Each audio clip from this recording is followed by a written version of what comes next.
अगर करीब रहने से मोहब्बत होती तो तुझे मेरे रकीब से हो जाती, और अगर दूर चले जाने से मोहब्बत ख़त्म होती तो मेरी मोहब्बत कब की ख़त्म हो जाती। ये मोहब्बत बिना बड़ी कुत्ती चीज़ है, अगर हो तो एक पल में हो जाती, और अगर ना हो तो ज़िंदगी भर साथ रहने पर भी नहीं होती। मुझे नहीं पता आज हम कितने टॉपिक के ऊपर बात करने वाले हैं, लेकिन सबसे पहले कि मैं इतनी ज़्यादा हेट क्यों करता हूँ लड़कियों से। देख यार, मुझे पता नहीं, मैंने रिसेंटली कमेंट्स देखे और उसके अंदर लिखा हुआ था, तो शायद मुझे लगता है तुम्हें भी थोड़ा सा मैच्योर होने की ज़रूरत है। तुम्हें शायद मेरी राइटिंग समझ में नहीं आ रही, जो भी वो निब्बा निब्बी होते हैं ना, उनको शायद समझ में नहीं आ रही। तो जितनी भी मेरी मेल वर्जन के अंदर अब जारी है, चाहे मैं लौंडों की तारीफ़ करूँ, बुराई करूँ, लड़कियों के बारे में लिख रहा हूँ, वो पूरी की पूरी एक स्टोरी टेलिंग होती है, 10 मिनट की, 15 मिनट की, और तो उन्हीं में से 1-2 लाइनें उठा के मैं इंस्टाग्राम पे डालता हूँ। मेरी वो सिंगल लाइनें नहीं होती है, कोई आज के 6 महीने पहले की लिखी हुई है, कोई 1 साल पहले की। और रही बात हेट करने की, तो मुझे लगता है मैं दुनिया का सबसे बदनसीब इंसान हूं जो अपनी महबूबा की बेवफाई लिख रहा है कागज़ पे और लोगों को सुना रहा है। तो मुझसे बदनसीब कोई नहीं होगा कि मेरे पास और कोई काम धंधा ही नहीं है, और मेरी कलम इतनी घटिया नहीं कि मैं हेट करके लिखूं। बेशक मेरी कहानी में लड़की की बेवफाई का जिक्र है, लेकिन मैं हेट नहीं करता। बेवफाई का जिक्र होना अलग चीज़ है और हेट करना बहुत अलग चीज़ है। ये तो बहुत, तुम्हें जब समझ में आएंगे आ जाएंगे, मैं बस बना रहा हूं। इसलिए सफ़ेद आंसू के अंदर मैंने मर्द को दरिंदा बताया। अगर तुम मेरी कहानियों में झांक कर देखोगे और तुम्हें एक्चुअल में समझ आएगा, तो कहीं ना कहीं दोनों का तुम्हें बराबर ही लगेगा कि मर्द का भी धोखा दिया हुआ है और लड़की की बेवफाई का जिक्र है। तो दोनों का कॉम्बिनेशन चलता रहता है बराबर बराबर। और मुझे लगता है मैं जेंडर पे कम लिखता हूँ, मुझे ऐसा लगता है। मुझे पता नहीं आप लोगों को लगता है या नहीं लगता कि जेंडर पे कम लिखता हूँ, मैं सिचुएशन पे ज़्यादा लिखता हूँ। मुझसे पहले भी उसने किसी से प्यार किया था, अगर ये मैं एक लड़की के हिसाब से लिखता तो शायद मैं लिख ही नहीं पाता।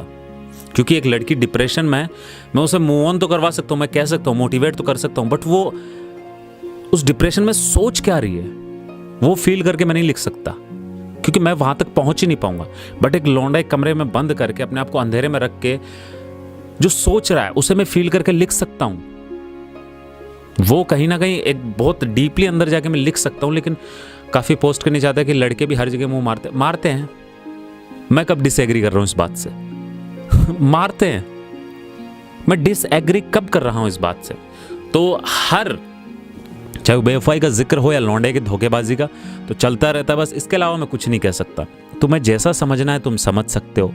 अब मैं बात करता हूँ, एक गार्डन है, इसे स्टोरी टेलिंग करता हूँ। एक स्टोरी टेलिंग तो क्या है समझ लेना यार तुम, क्या है कैसे ये। एक गार्डन है जहाँ पे एक चेयर है, चेयर पे एक लड़का बैठा है, लड़की बैठी है, दोनों एक दूसरे से बातें कर रहे हैं। अचानक लड़की के पास एक कॉल आता है, उसकी मेल बेस्ट फ्रेंड मान लो या फीमेल मान लो, कुछ भी मान लो, ये सस्पेंस है।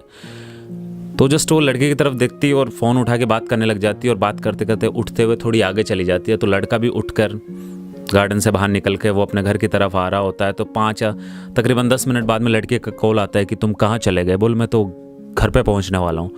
तो बोलो तुम बता नहीं सकते थे मुझे कि तुम घर पे जा रही हो ना, तुम मुझे बीच में छोड़ के चले गए, समझ नहीं आता तुम्हें, तुम इतने खड़ूस कैसे हो सकते हो, घमंडी कैसे हो सकते हो, तुम इतने लापरवाह कैसे हो सकते हो कि तुम इज्जत नहीं करते तुम गर्ल्स की। तुम्हारे पास बैठी थी, मैं तुम्हारे लिए वक्त निकाल के आई थी।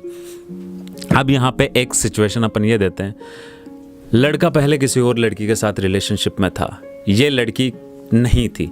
लेकिन जब लड़का और लड़की का ब्रेकअप होता है तो लड़की अपने हिसाब से अपना देख लेती है, और लौंडा कहीं ना कहीं वो जो हालात से उस रिलेशनशिप में जो उसका हक होता है, जो उसकी जगह होती है, उससे निकल नहीं पाता है। तो वही एक एक्सपेक्टेशन लेके वो उस गार्डन में एक लड़की से मिलने जाता है, बिल्कुल उसे ठीक से जानता भी नहीं।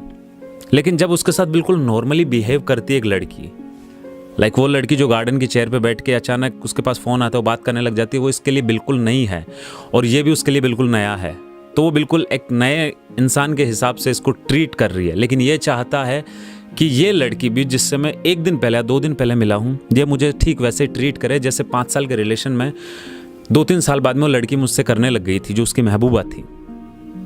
तो एक लड़की के साथ एक लड़का जब 1 दिन, 2 दिन, महीने, 10 महीने, 1 साल बिता देता है और उसे फील होता है कि अब वो लड़की उसकी बहुत ज़्यादा इज्जत करती है, उसे बहुत ज़्यादा रिस्पेक्ट देती है, उसे टाइम देती है, उसकी हर छोटी छोटी बातों का ख्याल रखती है। लाइक अगर वो दोनों चेयर पे बैठे हों, अगर किसी का कॉल आ जाएगा तो वो लड़की उठाएगी नहीं, बिकॉज वो जानती है कि इस लड़के को बुरा लगेगा, इस वजह से उठाती नहीं है। और यहाँ पर थोड़ी थोड़ी ये भी होता है कि अगर वो लड़के से बात कर रही है और तीसरे बंदे का फ़ोन उठा रही है, तो इस लड़के की अहमियत क्या रह जाएगी, इज्जत क्या रह जाएगी, इस वजह से वो नहीं उठा रही। बस जब वो रिश्ता ख़त्म होता है तो ये सारी सिचुएशन, सारे हालात और ये जो हक है एक लौंडे का एक लड़की पे, एक रिश्ता है, वो टूटता है तो सब कुछ आपको एक नई तरीके से शुरू करना होता है, फिर से वही तो हो। तभी तो मैं कहता हूँ दूसरी मोहब्बत हर बार हो जाती है, लेकिन बोरिंग काम है, बहुत बहुत बोरिंग काम है। फिर से वही कस्में वादे, फिर से वही धीरे धीरे हर बात बताना, फिर धीरे धीरे 1-2 साल बाद जाके उसे समझ में आएगी तुम्हारी मोहब्बत। बहुत पकाऊ चीज़ें लगने लग जाती है मेरे को तो जब एक लौंडा उस लड़की के साथ बैठा है गार्डन में, तो वो एक्सपेक्टेशन उसकी यही है कि ये लड़की भी उसकी उतनी ही इज्जत करे जितनी इज्जत वो करती थी, भले वो रिश्ता टूट चुका है।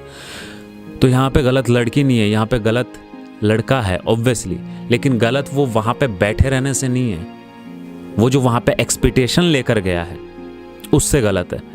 आई नो कि तुम्हें कुछ कुछ समझ में आ रहा है, कुछ कुछ समझ में नहीं आ रहा, लेकिन कहानियों का मज़ा तभी आता है जब उन्हें सुनने की बजाय समझने की ज़्यादा कोशिश की जाए। मेरी कहानियों को जो मैं आगे लिखने वाला हूँ, जो स्टोरी टेलिंग करने वाला हूँ, अगर तुम्हें इस कहानी का सार समझ में आया तो प्लीज़ कमेंट करके बता देना मुझे, और अगर नहीं आया तो भी कोई बात नहीं, अपन आगे और भी उलझनों वाली कहानियाँ लिखेंगे।